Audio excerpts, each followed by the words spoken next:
Señores, aquí estamos ya preparados para brindar nuestro contenido de esta semana y nosotros movidos por las situaciones que pasan en familia en términos de salud, la pérdida, tantos jóvenes que por infarto han perdido la vida. A uno le resulta eso pues extraño y cuestionante. A veces esperamos que sean ya los adultos mayores los que pudieran entrar en este proceso por su deterioro de salud, por sus situaciones de hipertensión, tantos detalles que uno cree que por el vigor de la juventud estaríamos exentos, pero parece que no es así. Hoy queremos pues arrojar un poco de luz en este sentido y para ello nos hemos hecho acompañar de la doctora Reina Maciel Bautista, quien es cardióloga, y con muchísimo gusto pues les damos la bienvenida a nuestro estudio, porque de verdad necesitamos un poco de luz, doctora. Ay, muchísimas gracias. ¿Cómo se siente usted? Esmeralda, muy bien. A ti y a tu audiencia por la invitación a tu programa. Muchísimas gracias. Bueno, pues mire, nosotros encantada, doctora, porque hay tantas interrogantes que queremos poner sobre el balance, sobre la claridad, en términos de todo lo que está pasando ahora a nivel del corazón de nuestros jóvenes.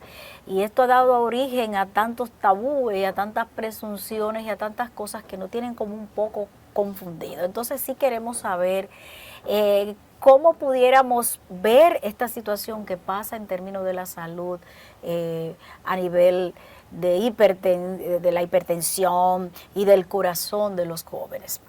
Mira, Esmeralda, antes que todo vamos a aclarar puntos. Las enfermedades cardiovasculares constituyen la causa número 1 de muerte en el mundo.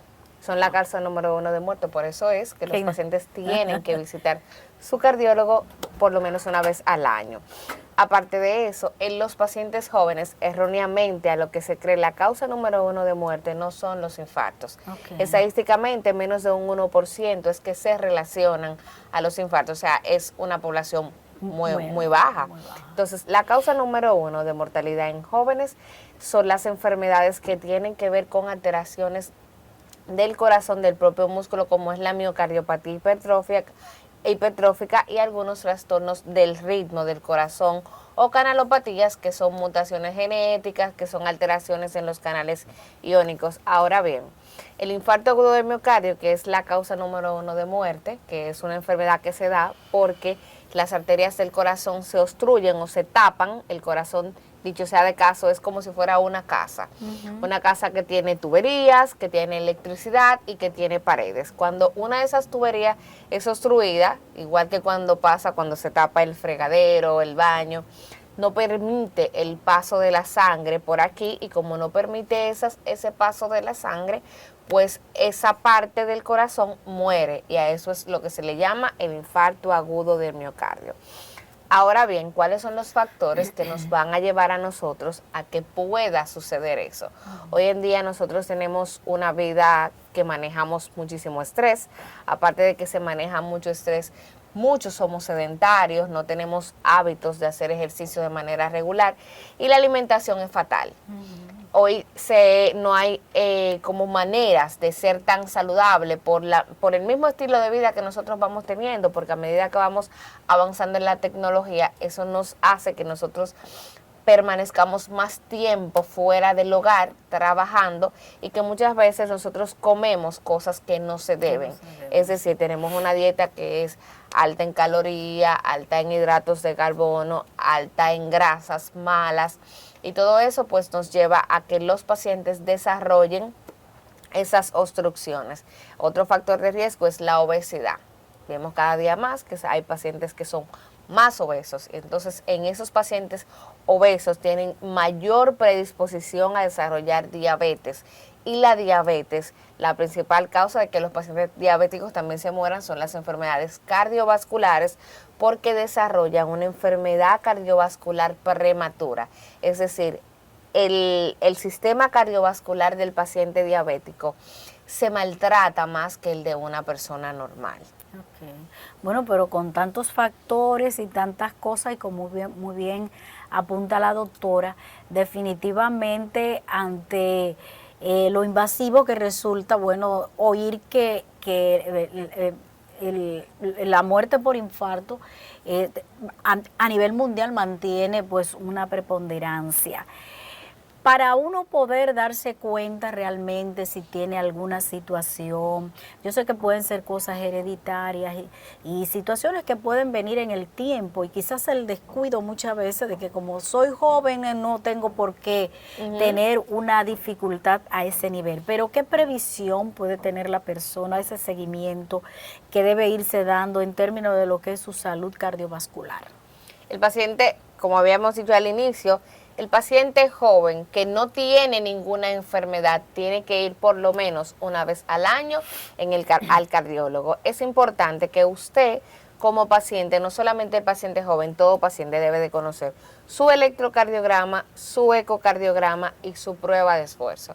¿Por qué? Y el perfil lipídico, obviamente, y de las analíticas, que es sumamente importante porque esos constituyen factores de riesgo.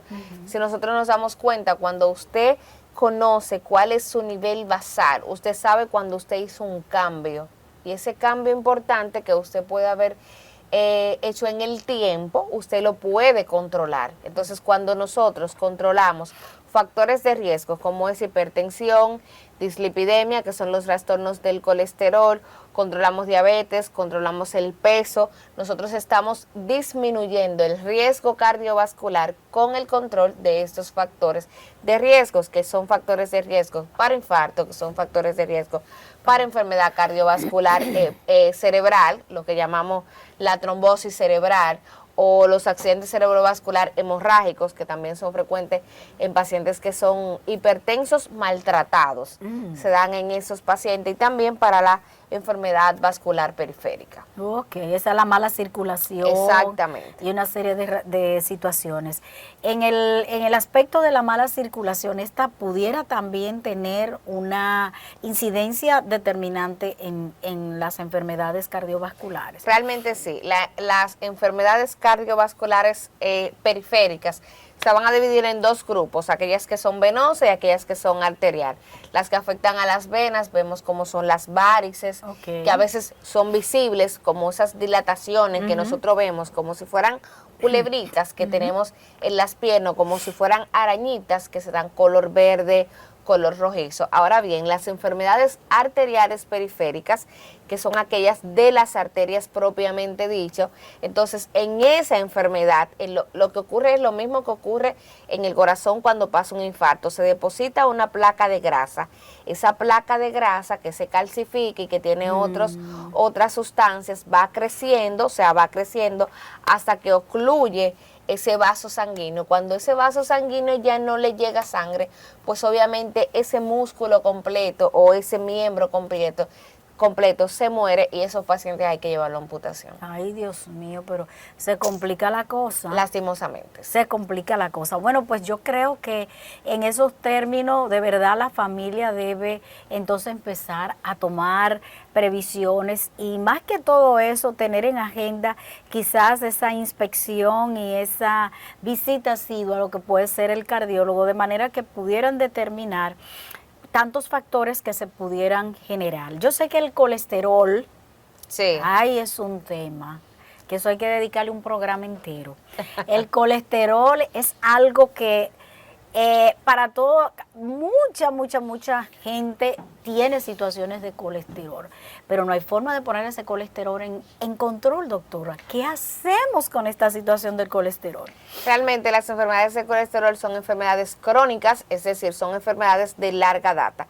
Cuando ya su hígado, su organismo no está eliminando, utilizando esa grasa de manera adecuada, obviamente esa grasa se va a elevar en sangre. Entonces, tiene que tener, lo primero es que los pacientes que tienen enfermedades del colesterol, sus tratamientos son crónicos, son largos, así como el de la diabetes, la hipertensión, son tratamientos largos. Entonces, para poder bajar ese colesterol, tiene que ser en manos de un médico experto, porque usted necesita bajar su colesterol, porque cuando usted lo baja, usted disminuye el riesgo cardiovascular. En esos pacientes también parte de lo que es el tratamiento de las enfermedades del colesterol incluye la dieta y el ejercicio.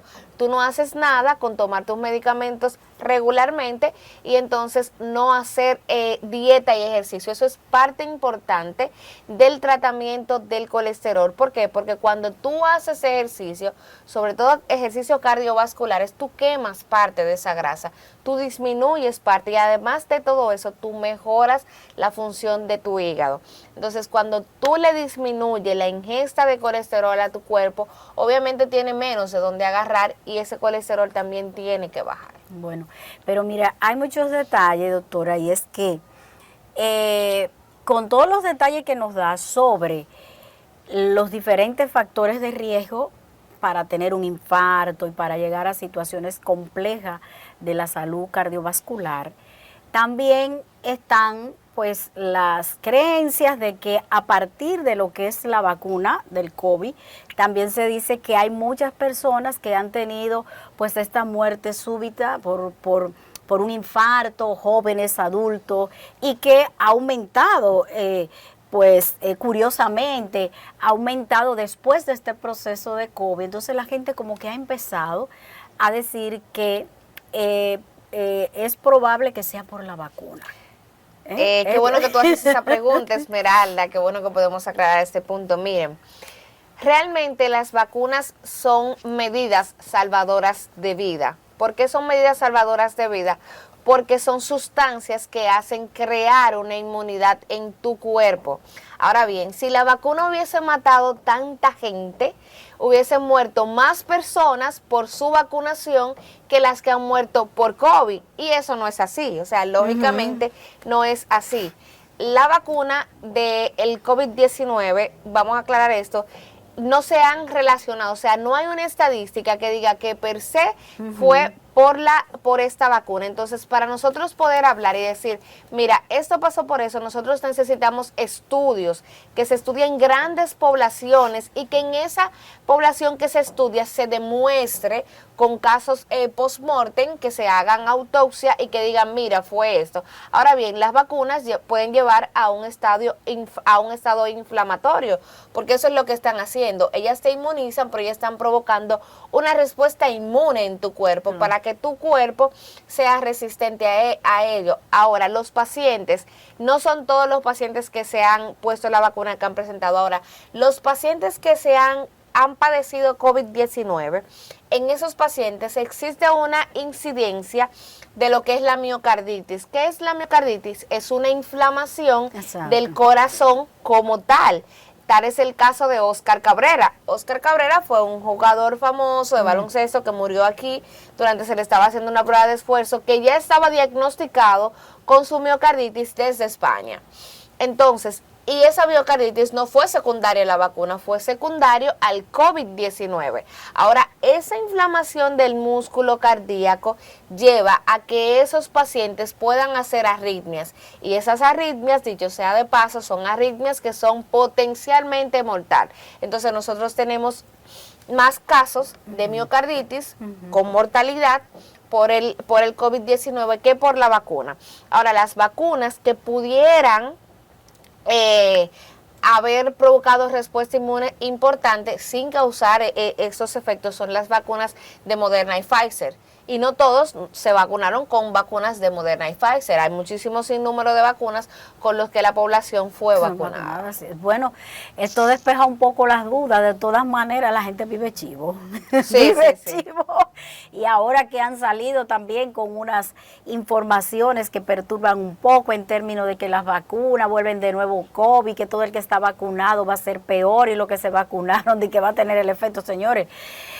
La salud es un tema que tenemos que asumirlo con responsabilidad, y cuando uno da informaciones que puede alarmar la población y que puede generar el pánico, entonces es peor, porque es probable que el que no tenga ni siquiera la predisposición, solamente por entrar en ese estrés, pueda incurrir en alguna situación de salud. Y ahora que menciono estrés, también es un capítulo que no ayuda mucho en términos de la salud cardiovascular y estar propenso al contacto, a los trabajos y a toda la vida, o sea, toda la dinámica que llevan la población dominicana en términos del estrés, doctora. ¿Qué tan catastrófico pudiera ser esto para la salud de las personas. Realmente el estrés ha matado más personas que muchísimas otras enfermedades. Y que la vacuna realmente también. el estrés ha matado. ¿Por qué? Porque el estrés, señores, es un detonante de todas las enfermedades habidas y por haber. Dios Desde mío. enfermedades gástricas, como gastritis, que dicho sea de paso, Sí. hay una úlcera que se llama úlcera por estrés en el estómago, hasta infarto. Cuando usted se estresa, su cuerpo entero tiene una respuesta a ese estrés. Y ese estrés tanto es el caso que en cardiología tenemos lo que se llama el síndrome de corazón roto, que es un tipo de miocardiopatía inducida por el estrés que puede llevar al infarto. Ay, Dios mío. Entonces, doctora, para la tranquilidad de tantas familias, hemos visto que hay jóvenes, como tú bien sabes, 23 años, tuvimos el caso de Yolanda, hemos tenido muchísimos casos más de jóvenes que han sido pues víctimas de infarto. Y a veces uno dice, bueno, nuestra juventud vive hoy unas libertades y una serie de cosas que a veces uno dice, bueno, ¿cuál será la ruta? El consumo, por ejemplo, del alcohol, el uso del vape, el uso de la juca, el uso quizás de un sueño no adecuado, de no dormir las horas convenientes para ese cuerpo reponerse, pudieran quizás estar involucrado en esto o descartamos todas esas posibilidades. Vamos a hablar una cosa. Esas muertes de esos pacientes jóvenes aquí en este país, que este es el único país del mundo, creo, que se dice todo se llama infarto. Señores, los pacientes jóvenes no tienden a morirse de infarto, y menos si no tienen un factor de riesgo. Y tal es el caso de la hija de Yolanda Martínez, que falleció durante el sueño. Hay un tipo de trastorno eléctrico en el corazón que se llama, que son los trastornos síndrome de QT largo tipo 3. En esos pacientes predisponen a que esos pacientes hagan arritmias y que esas arritmias la hagan durante el sueño. Entonces, en ese caso, esos pacientes mueren así, durmiendo. Entonces, por eso es que cada paciente, cuando un paciente muere de forma súbita, que se llama muerte súbita, antes de los 40 años, todos esos pacientes tienen que ir a hacerle un estudio de necropsia, es decir, se tiene que estudiar ese cuerpo y determinar cuál fue la causa. ¿Por qué? Porque las enfermedades que son por trastornos hereditarios, puede ser que si tú y yo somos hermanas, Esmeralda, pues obviamente si una de las dos muere de manera súbita antes de los 40 años sin una causa definida, entonces tú tengas el mismo riesgo de morir a más temprana edad. Eso es como, eso se llama tamizaje, eso es como los pacientes de cáncer, que cuando un paciente de cáncer hace cáncer a una edad que no se espera que tú hagas ese cáncer de manera usual, como por ejemplo el cáncer de mama. No es normal que a los 20 años una paciente haga un cáncer de mama. Si una paciente hace eso a los 20 años, pues entonces las hermanas de esa paciente se tienen que estudiar porque tiene que haber algo que esté produciendo eso, una mutación genética o lo que sea. Eso mismo pasa en el corazón. Si un paciente muere antes de los 40 años, se tiene que estudiar. Ese paciente tiene que ir obligatoriamente a estudiarse y determinar cuál fue la causa, incluyendo los estudios de toxicología, porque a veces se mueren y es que se envenenan y nadie se da cuenta. A veces se mueren y es que se ponen una dosis de insulina y nadie se da cuenta que fue que ellos se automataron poniéndose eso. Entonces, por eso es que se tiene que determinar para saber la causa que llevó a esa muerte. Correcto. Mira, el calor y tantísimos detalles más. Yo sé que, claro, el calor per se, pero quizás en personas que son hipertensas o que tienen alguna situación a nivel del corazón, de las tantas que hemos mencionado, ¿deberían tener alguna previsión en este sentido? Realmente el calor, tú sabes que cuando hace mucho calor uno se deshidrata, y cuando uno se deshidrata, pues ese mismo calor lleva a que la presión arterial baje. Sobre todo en los pacientes que son hipertensos y que toman medicación. Como usted está, su cuerpo está produciendo más calor, se está deshidratando, incluso lo puede llevar a mareos. Entonces a mareos y hasta pérdida del conocimiento. Por eso es que en esas épocas de calor se le informa a toda la población que tienen que mantenerse adecuado, tienen que usar ropa fresca, tienen que mantenerse en lugares secos y frescos, para que toda esta incidencia de todo eso pues pueda disminuir. Bueno, también hay un detalle, yo sé que estamos ya casi llegando al final, pero es importante que pudiéramos aclarar en la población joven, por ejemplo, que vemos que muchas personas ya están a temprana edad siendo hipertensos. Eso pudiera ser una voz de alerta importante. ¿Qué está pasando quizás en esa población que a veces tú decías que eran las abuelitas que comenzaban con presión alta, presión baja, pero ya yo tengo contacto con tanta gente joven que ya dependen de un medicamento por la hipertensión?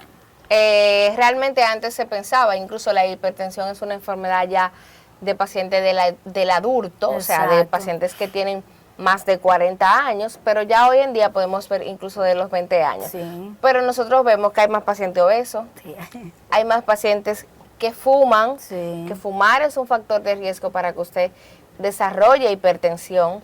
Aparte de eso, vemos que el consumo de sal es mucho mayor y también es una causa de hipertensión el consumo de sal, y vemos que los pacientes son más sedentarios. Entonces, todos esos factores de riesgo son factores que nos llevan a los pacientes a que puedan desarrollar hipertensión primaria, que es como se le llama a esa hipertensión que no se identifica una causa específica.